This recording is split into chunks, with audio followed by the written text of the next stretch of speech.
Most people live their entire lives without realizing they're playing a game. They wake up, react to circumstances, feel pushed and pulled by forces they don't understand, and wonder why outcomes seem random, unfair, or beyond their control. They drift through years believing that life happens to them, that fortune favors the lucky, and that success is a mystery reserved for others. But here's what they miss: life isn't chaos. Life isn't random. Life operates according to patterns, principles, and rules as clear as any game ever designed. And once you see these rules, once you understand the structure beneath the surface, everything changes. You stop drifting, you start playing. And when you play with awareness, with strategy, with skill, you discover something profound. Life responds. It responds to those who understand it. It rewards those who play it well. This isn't about winning at someone else's expense. This isn't about manipulation or ruthlessness.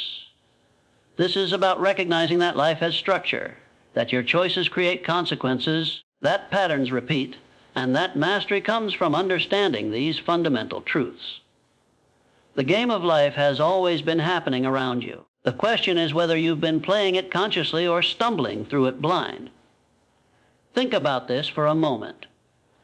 Every successful person you've ever observed, every individual who seems to navigate complexity with unusual grace, every leader who makes difficult decisions look effortless, they all share something in common. They see the game. They understand cause and effect. They recognize patterns before others do. They know that certain actions lead to certain outcomes, that timing matters, that patience is a weapon, that emotions cloud judgment, and that strategy beats reaction every single time. They aren't luckier than you. They aren't inherently more talented. They simply play the game with awareness while others play it blind. Now, let me be clear about what I mean when I say life is a game. I'm not suggesting life is trivial or meaningless. Games, real games, are serious. Chess is serious. Strategy is serious.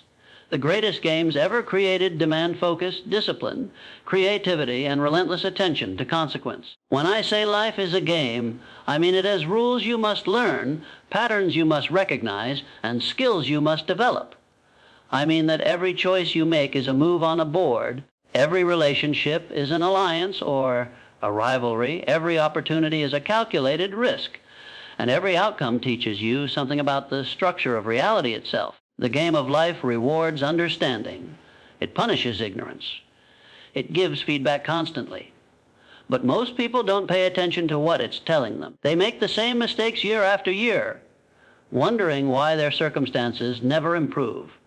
They complain about unfairness without realizing they're playing by rules they refuse to learn. They watch others succeed and call it luck, never stopping to analyze what those people did differently, what patterns they recognized, what moves they made while everyone else hesitated. Here's the truth that separates those who master life from those who struggle endlessly. Success isn't random. Influence isn't accidental. Fulfillment doesn't happen by chance. These outcomes follow principles. They emerge from specific patterns of thought, decision, and action. And these patterns can be understood. They can be studied. They can be practiced. They can be mastered. The people who understand this stop asking why life is unfair and start asking what they can learn from every outcome. They stop waiting for circumstances to change and start changing how they play. So what does it mean to play the game well? It starts with something simple but profound awareness. Before you can play strategically, you must see the board. You must understand that every action creates a reaction, that every choice has a consequence, and that cause and effect govern reality with absolute consistency. This sounds obvious, yet watch how people behave. They speak without thinking about how their words will land. They act impulsively and then express shock at the results. They ignore warning signs until disaster strikes. They repeat destructive patterns and wonder why their lives never improve. This is unconscious play. This is stumbling through a game you don't understand. Conscious play begins when you start connecting actions to outcomes. You speak carelessly to someone, and they withdraw. That's feedback. You invest time in developing a skill, and opportunities begin appearing. That's feedback. You ignore your health and your energy declines. That's feedback. The game is always teaching you, always showing you the relationship between choice and consequence, but only if you're paying attention. Most people aren't. They live in a fog of reaction, blaming external forces for outcomes they created themselves. When you understand cause and effect, you begin to see life differently. You realize that you're not a victim of circumstances, you're a creator of them. You realize that most of what happens to you originates from decisions you made weeks, months, or years ago. You planted seeds through your choices, and now you're experiencing the harvest. This is liberating because it means you have power.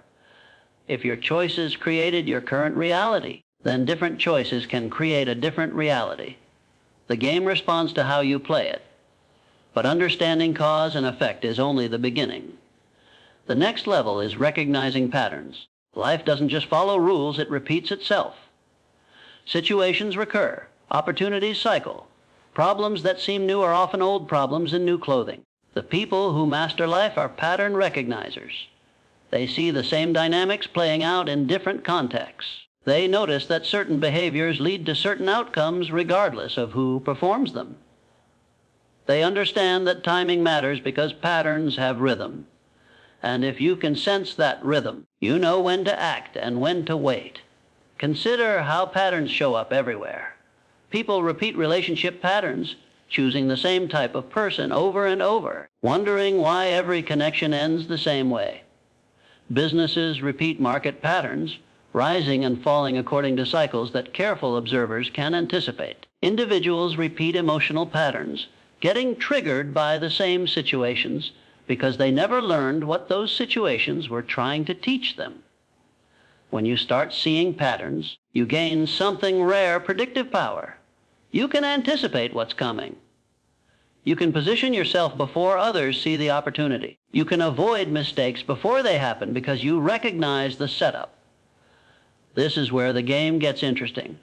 Once you see patterns, you can begin to position yourself strategically. Strategy isn't complicated, it's simply thinking ahead. It's asking, if I do this, what happens next? And if that happens, what comes after? Most people think one move ahead. Skilled players think 3 moves ahead. Masters think 5 moves ahead. They don't just consider the immediate outcome of their actions. They consider the cascade of consequences that follows. Think about a conversation where someone insults you. The unconscious response is immediate retaliation. You strike back, feel briefly satisfied, and create an enemy. That's thinking 0 moves ahead. Thinking 1 move ahead, you might stay silent, avoiding escalation. Thinking 2 moves ahead, you might respond with curiosity, asking what prompted the insult, turning potential conflict into conversation. Thinking 3 moves ahead, you recognize that this person is struggling, that their insult reveals their insecurity, and that responding with unexpected generosity could transform them from antagonist to ally. Same situation, vastly different outcomes, all determined by how many moves ahead you're thinking. Strategy also means understanding resource allocation.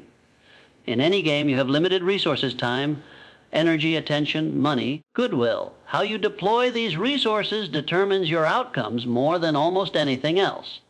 Most people scatter their resources randomly, giving time to things that don't matter, energy to people who drain them, attention to distractions that offer no return. They wonder why they never gain momentum, never build anything significant, never achieve mastery. It's because they're playing without strategy, moving pieces randomly across the board, hoping something works. Skilled players concentrate their resources. They identify what matters most and pour disproportionate effort there. They say no to good opportunities so they can say yes to great ones. They protect their attention like it's sacred because they understand that attention determines reality. Where your attention goes, your life follows. This seems simple, but watch how people live. Their attention is fragmented across dozens of competing demands, and their lives reflect that fragmentation. They're playing the game on every board simultaneously and mastering none of them. Now, here's something most people don't understand about games. Emotion is the enemy of good play. Not emotion itself. Emotion has its place, but a motion that controls your decisions. When you're angry, you make moves you'll regret. When you're fearful, you miss opportunities. When you're overconfident, you take reckless risks. The best players in any game maintain emotional equilibrium. They feel emotions, but they don't let emotions dictate their moves. They observe their emotional state, acknowledge it, and then choose their actions based on strategy rather than impulse. This is harder than it sounds because emotions feel urgent. Fear screams at you to run. Anger demands immediate retaliation. Desire insists you must have something now. These are powerful forces, and they override rational thought if you let them. But here's what changes everything. You can learn to create space between feeling and action.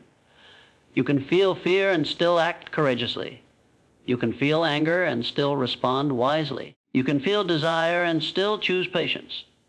This space, this gap between stimulus and response, this is where mastery lies. The ability to manage emotion is really the ability to manage yourself, and self-management is the foundation of playing life well.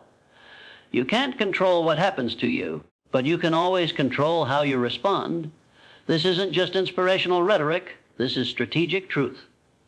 The player who maintains composure while others panic has an immediate advantage. The player who thinks clearly while others react emotionally sees opportunities others miss. The player who acts from strategy rather than emotion makes better moves, period. But let's go deeper, because there's another element of the game that most people completely miss: timing. You can make exactly the right move at exactly the wrong time and fail completely. You can make an imperfect move at exactly the right time and succeed beyond expectation. Timing isn't luck. Timing is awareness of rhythm, of readiness, of confluence. It's knowing when the conditions are right, when the pieces are aligned, when the moment has arrived. Great players develop a sense for timing. They learn to wait when others rush. They learn to act decisively when others hesitate. They understand that opportunity has a window, and that window opens and closes according to forces larger than any individual. You can't force timing, but you can prepare for it. You can position yourself so that when the moment comes, you're ready to move. This is why patient people often seem lucky. They're not lucky, they're prepared, and they recognize the moment when it arrives. Patience, though, isn't passive waiting. Patience is active preparation. It's developing skill while others waste time. It's building relationships while others chase quick wins. It's learning, practicing, observing, positioning. Then, when timing aligns, you move with precision and force, and everyone calls it luck because they didn't see the years of preparation that made that moment possible. Let me tell you something about skill that most people don't want to hear. Skill is built through repetition, and repetition is often boring. The game of life rewards those who can do boring things consistently. Everyone wants the exciting breakthrough, the dramatic victory, the sudden transformation. Few people want the daily practice, the unglamorous repetition, the slow accumulation of tiny improvements. But that's where skill comes from. That's where mastery is built. 1,000 small decisions executed consistently create results that look like magic to those who don't understand the process. This is why discipline beats talent almost every time. Talented people often rely on their natural gifts and stop improving. Disciplined people, regardless of starting point, improve relentlessly. They show up, they practice, they refine, they repeat day after day, year after year. And somewhere along that path, they surpass the talented people who stop growing. The game doesn't care about your potential. It only cares about what you actually do repeatedly over time. And here's where it gets even more interesting. The game teaches you, but only if you reflect. Every outcome contains information. Every success shows you what worked.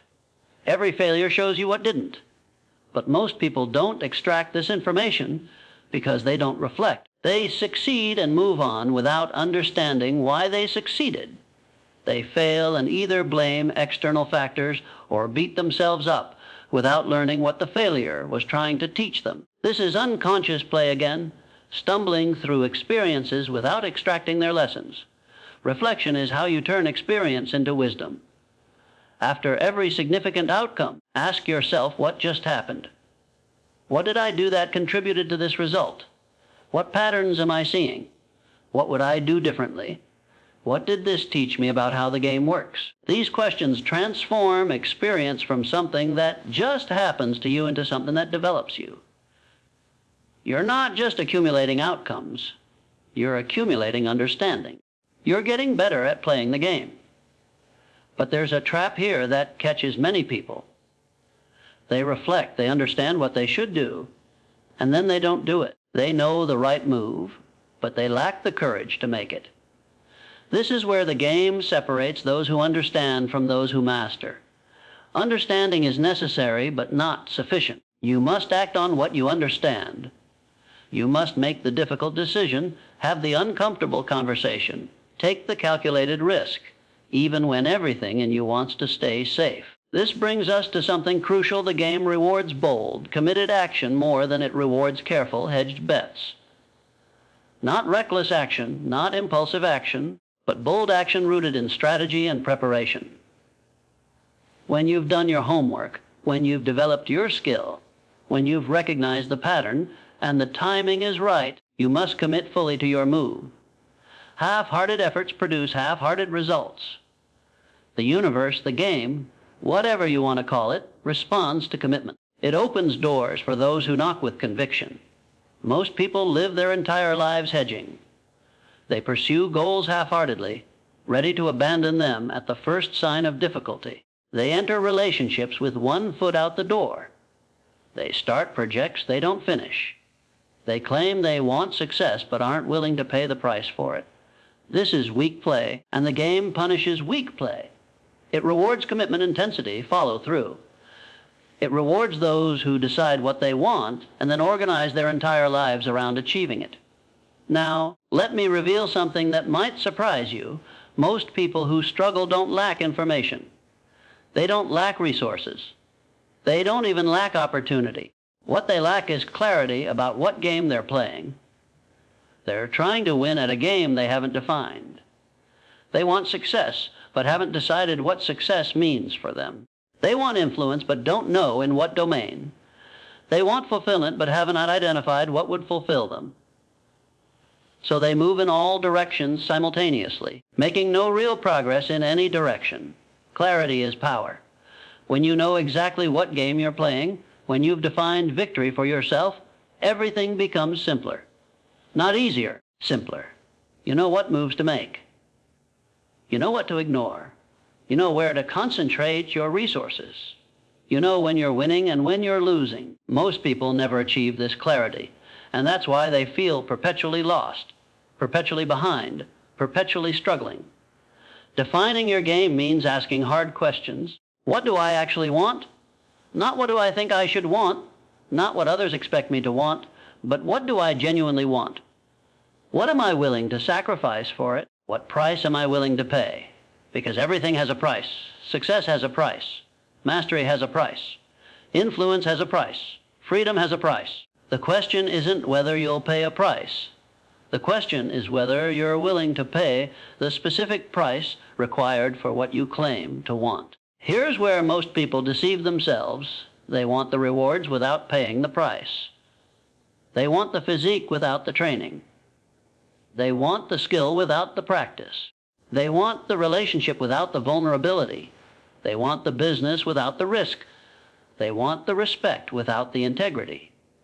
The game doesn't work that way. It never has. It never will. Every outcome is purchased with specific inputs, and if you're not willing to provide those inputs, you won't get the outcome. It's that simple. But once you accept this, once you embrace the transaction, something shifts. You stop resenting the process. You stop looking for shortcuts. You understand that paying the price is how you play the game, and you find a strange kind of peace in that understanding. You're no longer waiting for life to get easier. You're building the strength to handle it as it is. This brings me to something counterintuitive that most people never realize. The primary reason people fail isn't lack of skill. It's unconscious play. They drift through life on autopilot, making decisions based on habit, emotion, and social conditioning rather than strategy. They play the game everyone else is playing instead of defining their own game. They follow rules they never questioned, pursue goals they never chose, and live lives they never designed. Then they wonder why they feel unfulfilled. The shift happens when you wake up, when you start questioning everything. When you ask, who decided this is how life should be lived? Who said success looks like this? Who determined these priorities? And you realize that most of the rules you've been following aren't rules at all. They're just patterns other people established, and you've been following them unconsciously. This realization is simultaneously disturbing and liberating. Disturbing because you see how much time you've wasted playing someone else's game. Liberating because you realize you can stop any time and start playing your own. Playing your own game means defining success on your terms. It means choosing your values deliberately rather than absorbing them from your environment. It means building a life that reflects what matters to you, not what matters to others.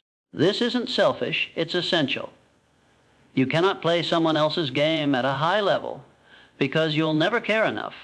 You'll never commit enough. You'll never persist through difficulty because the goal isn't truly yours. But when you're playing your own game, when victory is defined by your own values, everything changes. Obstacles become challenges instead of disasters. Setbacks become feedback instead of failures. Difficulty becomes the price you're willing to pay because the prize actually matters to you. This is when the game becomes not just winnable but enjoyable. You're no longer grinding through life hoping for rewards that don't truly satisfy you. You're building something that matters, and the building itself becomes satisfying. So how do you approach life as a game from this point forward? You start by observing. You watch how life responds to different actions. You notice patterns in yourself and others. You pay attention to what works and what doesn't. You become a student of reality rather than someone who thinks they already know everything. Observation is the foundation of strategy, and strategy is the foundation of mastery. Then you act, but you act deliberately. You make moves based on what you've observed, what you've learned, what you understand about cause and effect. You don't act randomly. You don't react emotionally. You choose your actions based on the outcomes you're trying to create. And after you act, you observe again, you watch what happens, you notice the results, you extract the lesson. Then you adjust your strategy and act again. This cycle, observe, act, reflect, adjust, this is how you get better at the game. This is how skill develops. You also commit to the long game. You understand that real mastery takes years, not weeks. You understand that compound effects are more powerful than dramatic efforts. You make small improvements consistently rather than sporadic, huge efforts. You show up daily. You practice fundamentals. You build slowly. And somewhere along that path, you look back and realize you've traveled an enormous distance. You've become someone you barely recognize. You've developed capabilities you didn't think possible. Not through luck, not through genius, but through consistent, strategic, conscious play. You learn to manage yourself. You develop emotional regulation so you can think clearly under pressure. You build discipline so you can do what needs doing regardless of how you feel. You cultivate patience so you can wait for the right moment rather than forcing actions prematurely. You strengthen integrity so your word means something and people trust you. These internal qualities become your greatest assets in the game because they determine the quality of your decisions, and your decisions determine your outcomes. You also learn when to abandon strategies that aren't working. Many people get trapped in sunk cost thinking, continuing down paths that clearly aren't serving them because they've already invested so much. This is weak play. Strong play means recognizing when something isn't working and having the courage to pivot. The game rewards flexibility combined with commitment. Commit fully to your goals, but remain flexible about your methods. If a strategy isn't producing results, try a different strategy. The definition of insanity is repeating the same actions and expecting different outcomes. And here's something subtle but important. You learn to play in a way that creates more options rather than fewer. Every decision either expands your future possibilities or contracts them. Skilled players make moves that keep multiple paths open. They build relationships that create opportunities. They develop skills that transfer across domains. They position themselves in places where luck is more likely to find them. They don't trap themselves in narrow paths with no alternatives. They play in ways that create strategic optionality. You also learn that playing well doesn't mean playing alone. The best players understand alliance, collaboration, mutual benefit. They know that helping others often helps themselves. They build networks of capable people who respect and support each other. They understand that reputation is a strategic asset and that burning bridges is usually foolish. They play the long game with people, investing in relationships that compound over years. This isn't manipulation. It's understanding that life is a multiplayer game and you'll go farther with allies than you will alone. But you also learn when to be ruthless. Ruthless doesn't mean cruel. It means clear-eyed about reality. It means ending relationships that are toxic. It means walking away from opportunities that look appealing but don't align with your goals. It means saying no to good things so you can say yes to great things. It means making hard decisions that others avoid. Ruthlessness in this sense is simply refusing to let comfort, sentiment, or social pressure cause you to make strategically weak moves. As you develop these capacities, something profound happens. You begin to trust yourself. You've seen yourself make good decisions under pressure. You've seen yourself persist through difficulty. You've seen yourself learn from mistakes and improve. This self-trust becomes unshakable confidence, not the loud, insecure confidence of someone trying to convince others, but the quiet confidence of someone who has tested themselves and knows what they're capable of. This confidence changes how you show up in the world. It changes how others perceive you. It changes what opportunities come your way. And perhaps most importantly, you develop a relationship with the game itself. You stop resenting it. You stop wishing it were different. You accept it as it is and find a strange kind of joy in playing it well. You appreciate the challenge. You respect the complexity. You embrace the difficulty because you understand that difficulty is what makes victory meaningful. Easy games bore you. You want the game that tests you, stretches you, forces you to become more than you currently are. This is when you realize that the game of life isn't something separate from you. You're not playing against life, you're playing within it. You're part of the game itself. And when you play consciously, strategically, skillfully, life doesn't feel like an enemy. It feels like a worthy opponent, a challenging puzzle, a demanding teacher. It pushes you, yes, but it pushes you to become someone capable of meeting its challenges. So here's what I want you to understand as we close. You've always been playing this game. The question was never whether you'd play. The question was always whether you'd play consciously or unconsciously, skillfully or clumsily, strategically or randomly. Every moment of every day, you're making moves on the board of your life.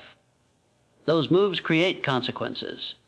Those consequences shape your reality. This is happening regardless of whether you acknowledge it.